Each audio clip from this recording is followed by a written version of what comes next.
That was the beautiful lyrical guitar solo by Jimmy Page on the track Led Zeppelin. I'm Carl Baldassarre, and apart from being a composer, I have been studying and listening to Led Zeppelin's music for over 50 years. And today I'm going to be bringing you all of that experience on this one song, Thank You by Led Zeppelin. Let's get started.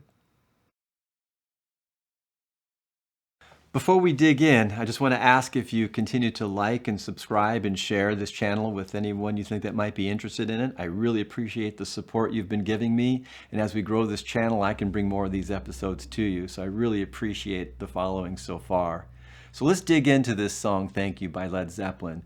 It's everything you thought it was in terms of it being a love song. But it's a lot more than that. And as I started to dig into this song, there are so many layers of nuance, not only musically, but also dramatically in the story. And I remember when I first heard this song, it was, I had heard it on the album, but then when I really experienced it, I was about 11 years old and I was in a park and I had my older sister and all of her school friends were young teenagers there. And we were in this park in this meadow and this creek was there and the boys and girls were hanging out there doing hippie things and having a good time. And there was this guy that was sitting on a picnic table, one of their friends, and they were all around him and he was playing these, you know, the great chords, the and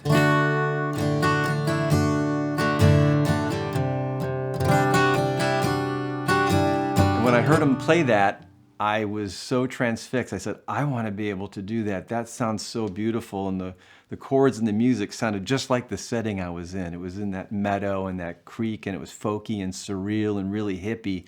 And I just loved it from the moment I heard it played by this guy. And then it became one of my favorite songs on Led Zeppelin.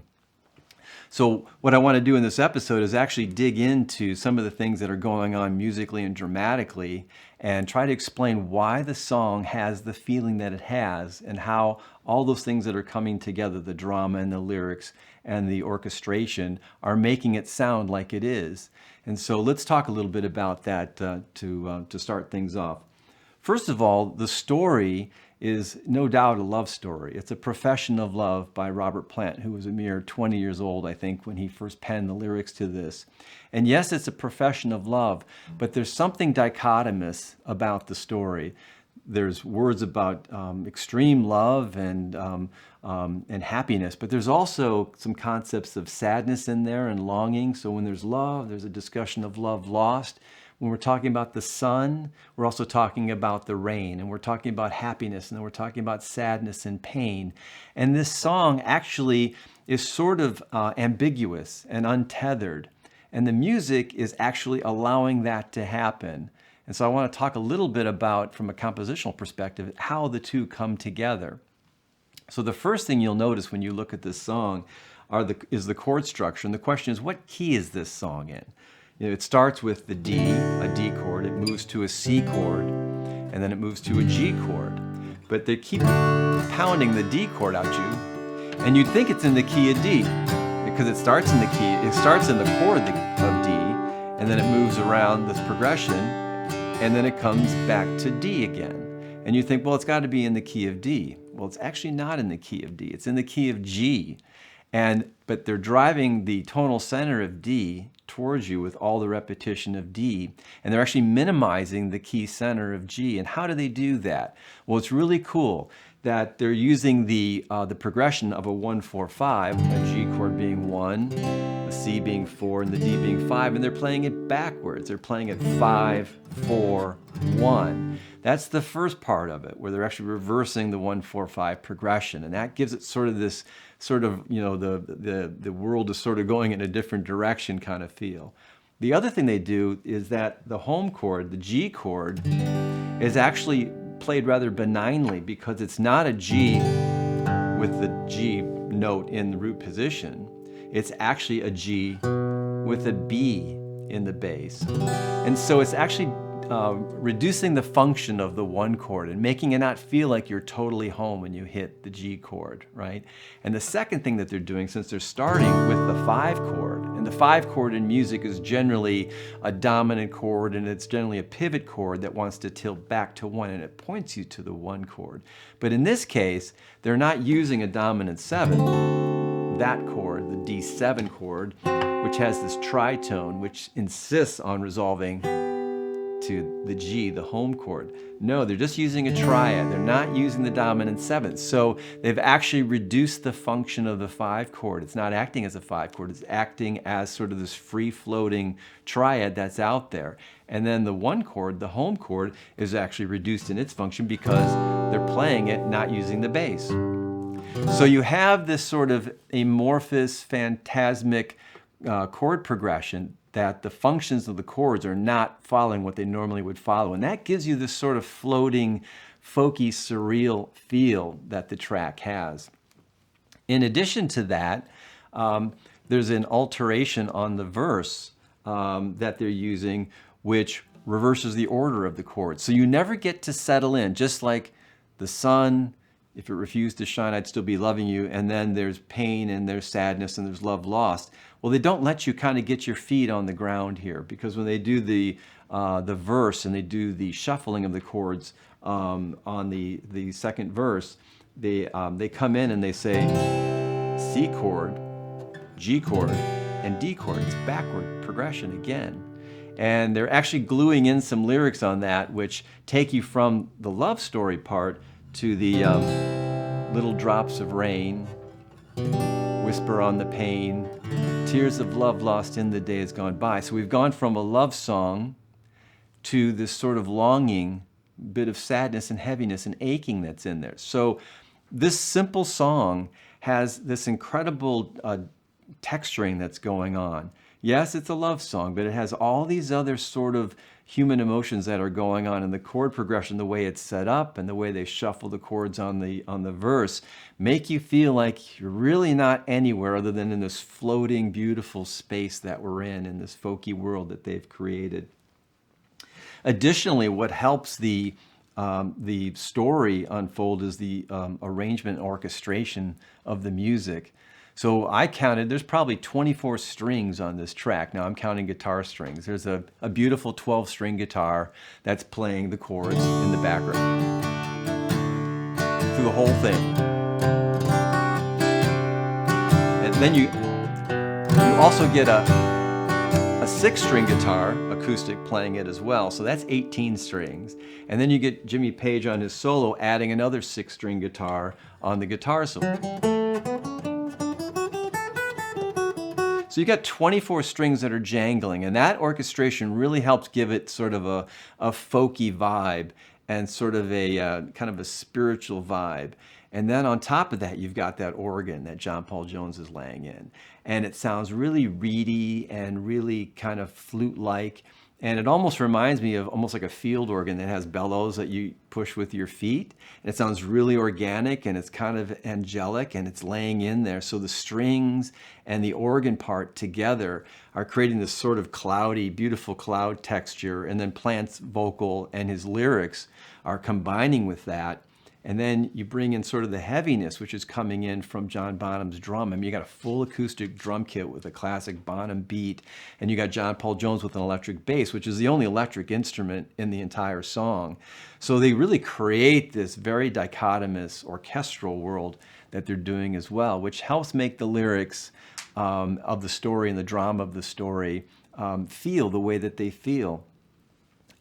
Lastly, the confusion and ambiguity of the "where's home" in terms of, you know, what key are we in, is further complicated in a playful way, because they're really driving home the centrality of the D harmonies in here.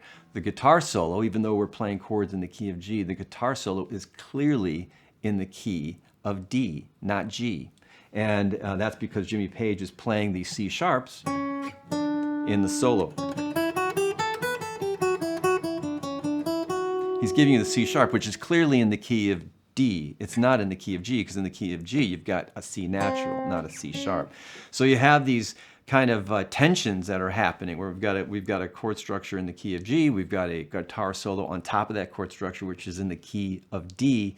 And again, it kind of creates this, where are we, where is home?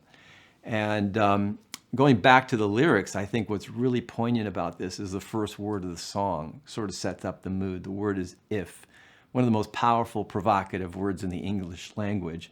And Robert Plant's countryman, Rudyard Kipling, had the famous poem, If. And this song starts off with the word if. And I'm sure that Robert Plant was very familiar with that poem.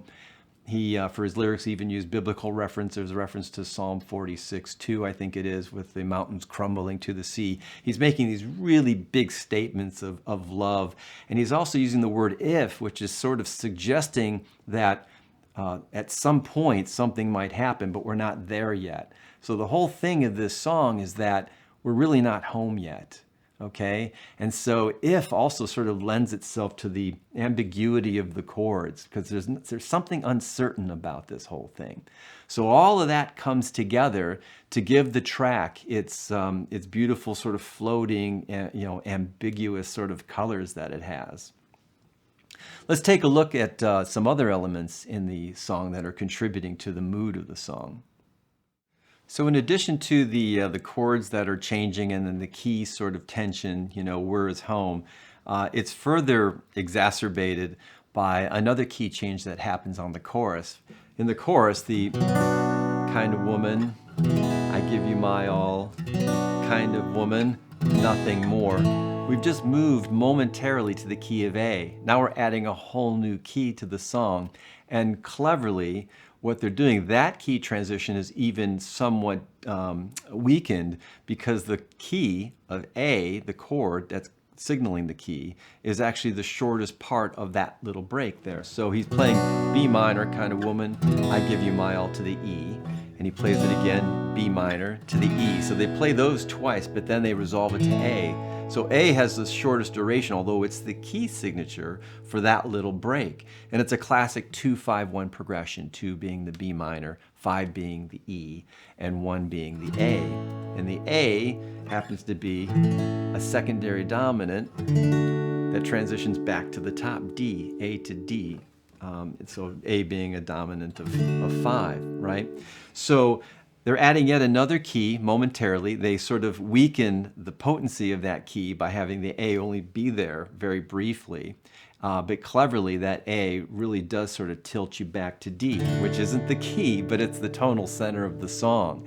So you have all of this stuff going on in this simple song, and it really does speak to all of the drama that's going on in the story. And last but not least, what I think is really profound about this piece is the motive that recurs the entire time. And the motive is this.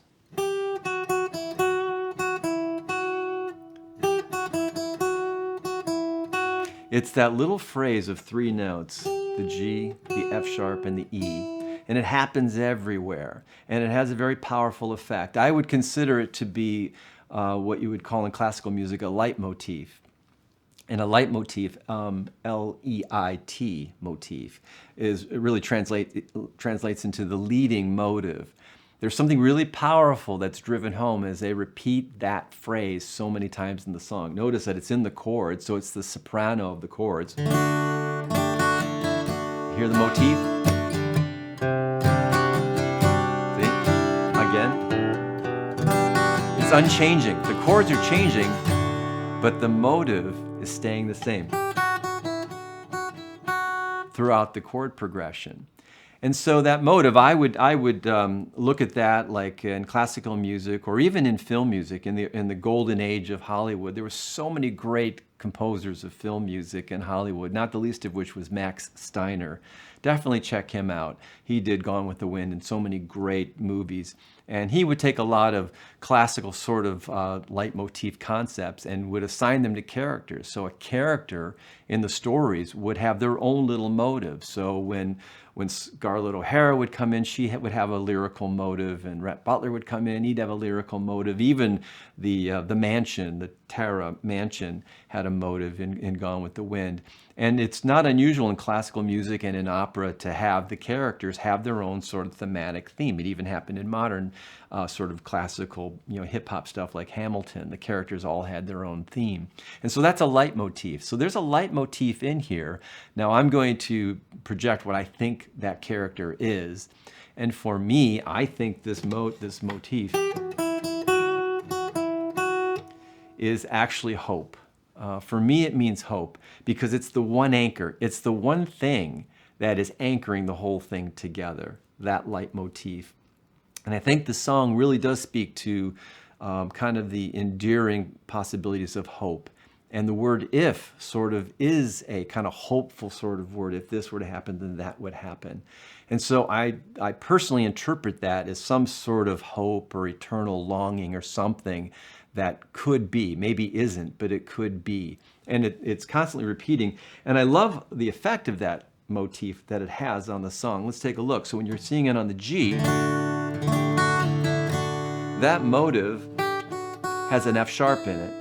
And so what really makes you feel like the song is in the key of D, even though it's not, is because we have this D chord and we have that F sharp that's in the motive. And that F sharp anchors that D chord because it's the third of the chord, and it's the third of the chord that gives them their quality. Any quality of any chord is driven by the third of the chord. In this case, it's a major third, so we have a major D sounding chord. When he moves to the second chord in the progression, he has this very unusual chord, and it actually is a portal type chord. So the motif is in there, but he's using a C chord, but it's actually, he's taken the third out of it.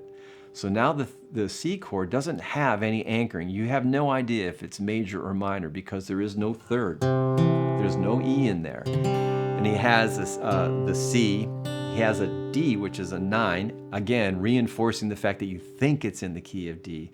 But then as the motive goes through, see what happens here when you keep that F sharp on that? You get this very Eastern feel because we have a C chord without the E in it. We have a D, which is its 9th, and then we add this F sharp, which is a sharp 11, or it's a Lydian sounding thing if you know that much theory. But that sound is a very, very, kind of Eastern kind of sound, and it passes through this song relentlessly. And I also think it sort of portends to where Zeppelin ultimately went. When they started using these kind of Eastern chords, it ultimately started singing in the,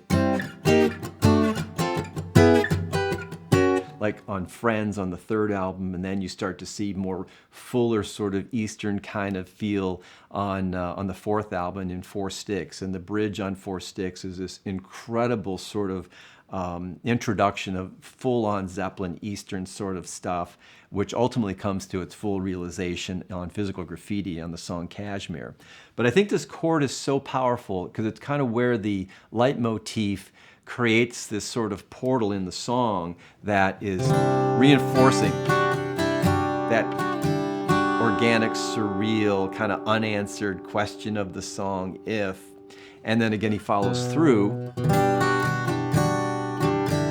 on the G chord, and the G chord doesn't have the G in the bass, but the motif is on top of it, giving you the G on top, the F sharp, and then the E. So that thematic material has so many kind of layering effects in the song, and it again reinforces the drama of what you think is this little song, but it's really this kind of vast sort of textures that are going on.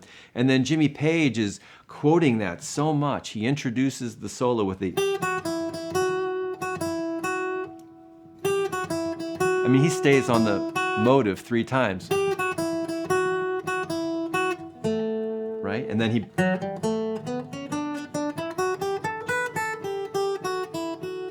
there's the motive again, right?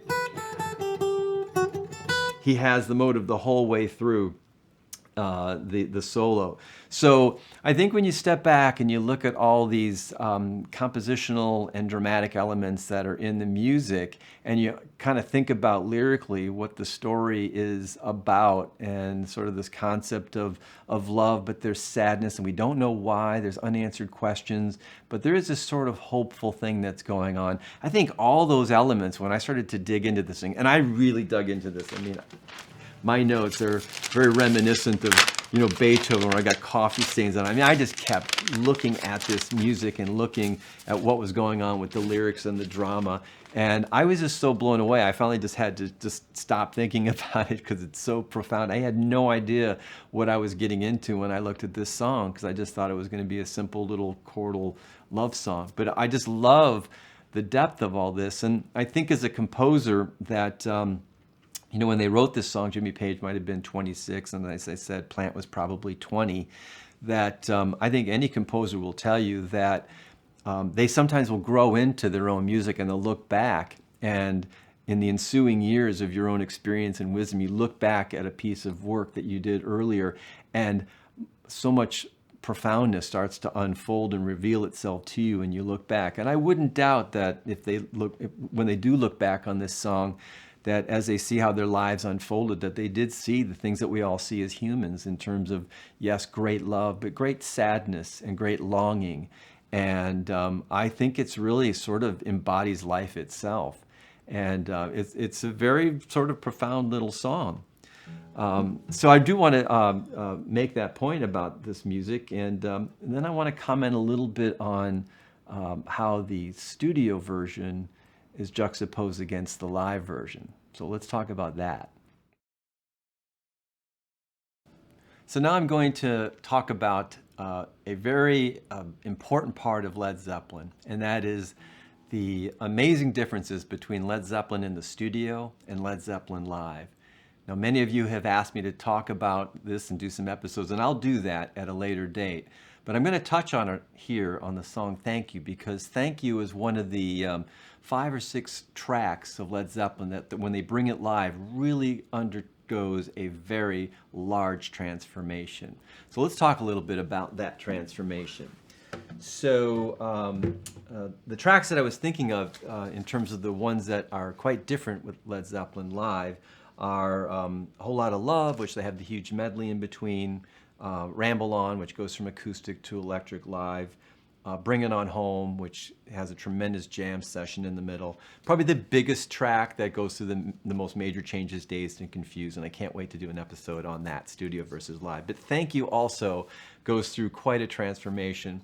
And let me just kind of share a personal experience with when I first encountered Led Zeppelin live. It was through a recording. But if you can think about it and imagine, so back in the day when I first heard Led Zeppelin, it would have been on their studio albums. And, in the 70s, early 70s and late 60s, there were no motion pictures of Led Zeppelin. You had no idea what they looked like. You only could tell what they sounded like. In fact, when they would sell you albums, literally there wouldn't be many pictures of them on their albums. There was this sort of Led Zeppelin 2, which had them sort of buried in this collage of military pilots here. But you'd go to the store and you'd get the album and you'd see, wow, it's sort of benign packaging. Who is this mystery band? And then you'd listen to the music, and it would just blow your mind, and you were only left with your imagination as to what human beings were creating this music. It was incredible. Well, for me, that was kind of step one of getting to know Led Zeppelin. Now, I didn't have a chance to see them live early in their career. I finally got to see them in '77. But I was very lucky in 1970, I guess it was, that my brother-in-law and sister had me listen to an album that they got, which was a bootleg. The first bootleg of Led Zeppelin was released in 1970, and it was called On Blueberry Hill, which was when it's September 4th, 1970, where they played at the LA Forum. And this is an original copy that I have in treasure of that. And when I first heard this album, I had the Koss headphones on, sat down in the beanbag chair in my sister's apartment, and I spent the entire weekend just under headphones listening to this. I could not believe what I was hearing because I was accustomed to this incredible statement. And then I heard this. And this concert, and it was really, it's kind of grainy because it's bootleggy, and so it had its own sort of kind of veneer of mysticism to it. But the raw power of what happened live versus the power that I heard on the studio albums was yet again the next level of mind-blowing for me. I mean, it was scary. It was really frightening. It took me a while to kind of figure out, what I was hearing. It was just wild and just untethered energy. I couldn't believe it. And the song Thank You on this album was one that surprised me the most because it was an acoustic song in the studio, which is all I knew it to be. And then on here, it was an amazing electric sounding song with playing so different than what I heard on the studio version. And the studio version, I opened up this episode with the acoustic guitar track, that Jimmy Page played. But In the live version, right from the get-go, you know, he never played it that I'm aware of with an acoustic guitar. He played it with electric guitar with the band, full-on version of it. And I think what makes Led Zeppelin so different in their live versus their studio is how much they stretch the music, right? Not the least of which was Dazed and Confused, where they really augmented the music. But on Thank You, they do it as well, where they, you know, create these electric textures. And Page's playing is so different on this, and even more sensual in some ways, where the solo on the acoustic version on the studio is this very lyrical, kind of very classical. You almost have these sort of, you have almost these, you know, cello lines and things like that, very pristine. But then you get live and they play the song, and it has even more dynamic range in some sense, even though it's not acoustic, it's electric. I mean, he starts off very, very quietly, you know, on the electric guitar. He does the intro one time around, and then the band comes in and he throttles the gain up, and it's, and then he gets into this.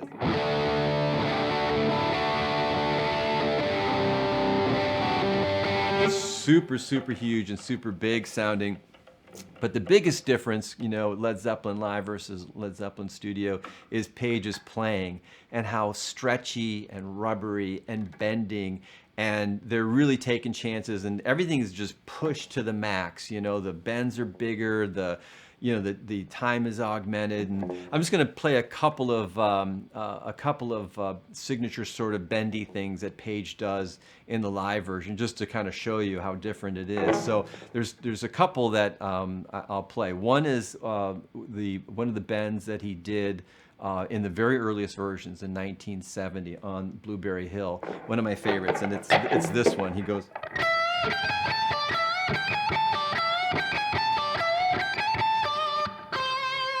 You know, he plays that kind of rubbery bending stretch. It has nothing to do with the acoustic version, but it's just such an evocative, sensual bend. And then later on down the road, when you started getting into the Led Zeppelin getting back together and stuff, he started adding these even bigger bends, like this one.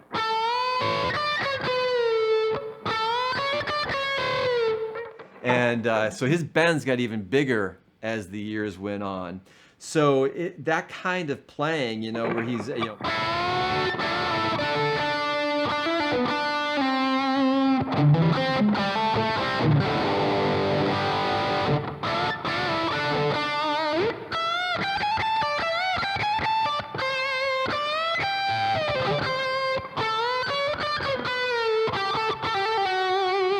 all that kind of feel. You see how different that is from the studio version. And so we'll come back in another episode and talk about Led Zeppelin live versus Led Zeppelin studio. But I think Thank You is one of those tracks that really sort of embodies just how diverse this band was and why they were so great.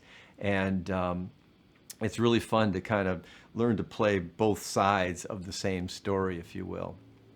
So thank you again, no pun intended, for watching this episode. Please like and subscribe and share this content if you enjoy it. And I really appreciate all the support, and we'll come back to you again. Thank you.